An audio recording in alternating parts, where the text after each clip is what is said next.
दोस्तों, आज का जो समय है उसमें बेटी की शादी बहुत बड़ा समस्या बन गई है हर भाइयों के सामने। किसी तरह एक शादी तो लोग कर लेते हैं, लेकिन कई भाई ऐसे हैं जिनकी 2, 4, 5 बच्चियां हैं, फिर दूसरी शादी में उनकी हिम्मत नहीं होती है कि मैं उस तरह से शौक़ से शादी करने में असमर्थ हो जाते हैं।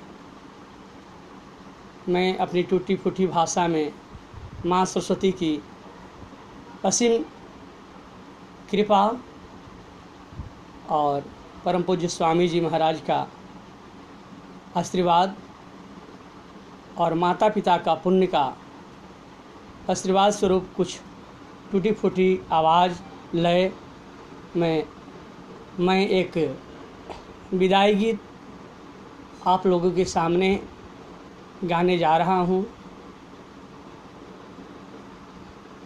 उससे मैं प्रयास करूँगा कि कुछ दहेज प्रथा का समाज में कमी हो और इसका लाभ हमारे उस भाइयों को मिले जिनके पास 2, 4 बच्चियाँ या एक भी बच्चियाँ हैं, उनको लाभ मिले।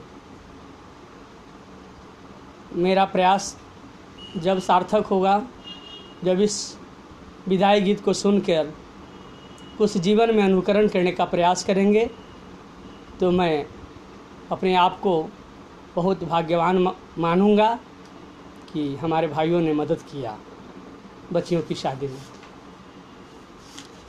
इस विदाई गीत में बेटी बाप से यह कह रही है कि पिताजी, आज तक जन्म लेने से जब से मुझको ज्ञान हुआ, तब से ज़िंदगी में ऐसा एहसास नहीं हुआ कि जिसमें आपके तरफ से और पूरे फैमिली परिवार के तरफ से, माँ के आशीर्वाद तरफ से कुछ पालन पोषण में अलग हुआ, पढ़ाई लिखाई में अलग हुआ, लेकिन जीवन में एक ऐसा मोड़ आया जिसमें बेटी को लोग देख करके अपनी मात को बोझ समझने लगे। वो कारण है, वो बोझ क्या है? वो बोझ हर भाइयों के सामने दहेज प्रथा बोझ है। चलिए, अब मैं विदाई गीत सुनाने जा रहा हूँ। एक बार ज़रूर सुनेंगे टूटी फूटी आवाज़ में, बिना कोई साज आवाज़ का। बेटी क्या कह रही है बाप से कि अरे आब बरे आव नदिया किनारे आव, अरे आब बरे आव नदिया किनारे आव, नहीं हमरा कहीं के पुकारा हल पापा जी, यही हमरा कहीं के पुकारा हल पापा जी। जब हमें लड़का हली तोरा गोद खेलाली, जब हम लड़का हली तोरा गोद खेलाली, बाबू से बड़ी के समझ हल पापा जी, भैया से बड़ी के समझ हल पापा जी। सोने के कटोरे बामे दूध भात सनल, सोने के कटोरे बामे दूध भात सनल, कोरे कोरे करे के खिलाव हल पापा जी।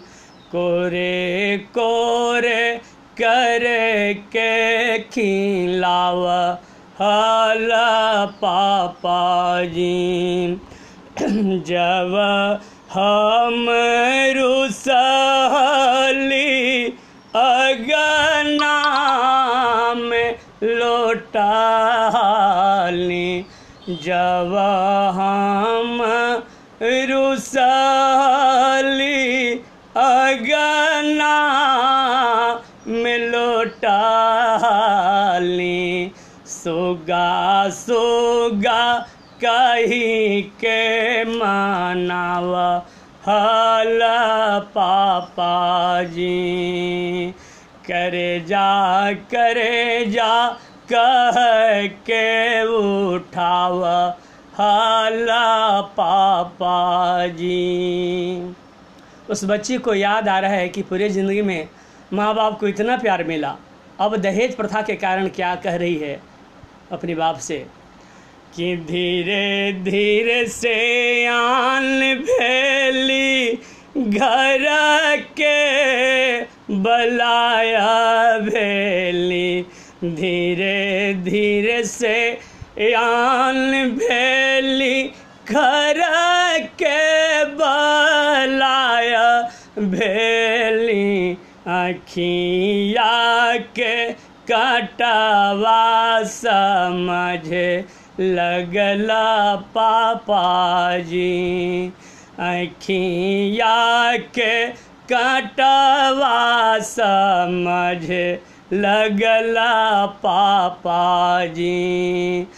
तौलिया बिछाई दिहल रुपया गिनाई दिहल, तौलिया बिछाई दिहल रुपया गिनाई दिहल, गैया ऐसन पगाधरव लाए पापा जी। गैया ऐसन पगाधरव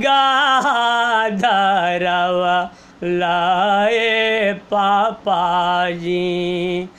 छूटी गेलन भैया भाभी, छूटी गेलन सखी सावा, छूटी गेलन भैया भाभी, छूटी गेलन सखी सावा, छूटी गेला मम्मी के दुलारा वाए पापा जी।